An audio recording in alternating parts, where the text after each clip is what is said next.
And we're back on WAFB 9 News at 9. January is Cervical Cancer Awareness Month. Every year, nearly 13,000 new cases of cervical cancer are diagnosed in Louisiana, among the states with the highest death rate from the disease. But early detection can make all the difference. And joining us now all the way from New Orleans, Dr. David Barrington. How are you? Doing well, Johnny. Great to be on. Crescent City getting ready for the frozen the whatever you call it, Armageddon. Hopefully we don't get it quite as much as North Louisiana. I think you're right. Jared said it farther south than east you went, it was looking better. So why is Louisiana one of the highest death rates in the country?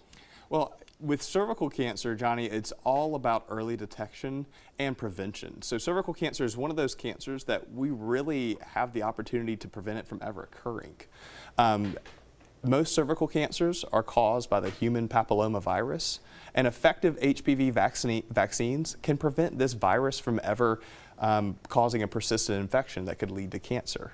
Additionally, routine cervical cancer screening as a part of a woman's regular scheduled annual health care is effective at identifying areas that are precancerous or abnormal cells can be detected and treated and prevent cervical cancer from occurring. All of the commercials we see about the HPV vaccine is younger folks. Are adults not able to get it? If you get it as an adult, does it help? Men and women aged 9 to 40 are approved for the vaccine, and while it's most effective early in life, men and women of all ages are eligible for the vaccine to reduce not only cervical cancer but other head and neck cancers as well. If a woman has had a hysterectomy, is cervical cancer still something they can get? With the cervix removed, cervical cancer is no longer possible. Depending on the certain circumstances of the reason for the hysterectomy, there may be additional screening recommended.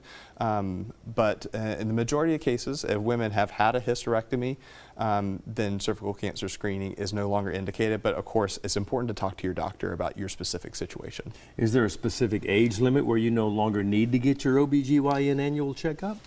You know, my recommendation is that all women have contact with an OBGYN for annual well-woman exams.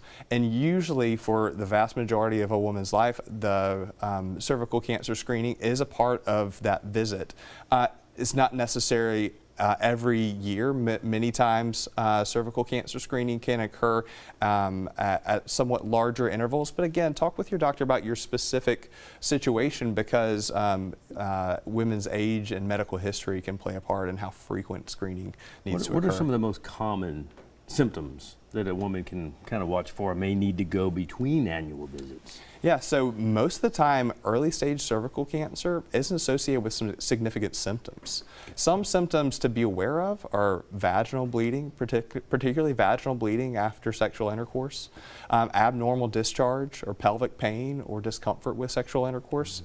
These are things that you should bring to your doctor and let them know, even if it's between appointments. And such great information. Dr. David Barrington with Ochsner Health. Thank you so much for the drive-in from New Orleans. My pleasure. Good luck, stay warm, and please come back and see us. Will do. Very important topic. Jared? Johnny, thank you so much. We are still monitoring this weekend's winter situation, not only with the types of precipitation, but talking about just how cold things are going to get. We've got another look at the detailed forecast coming up.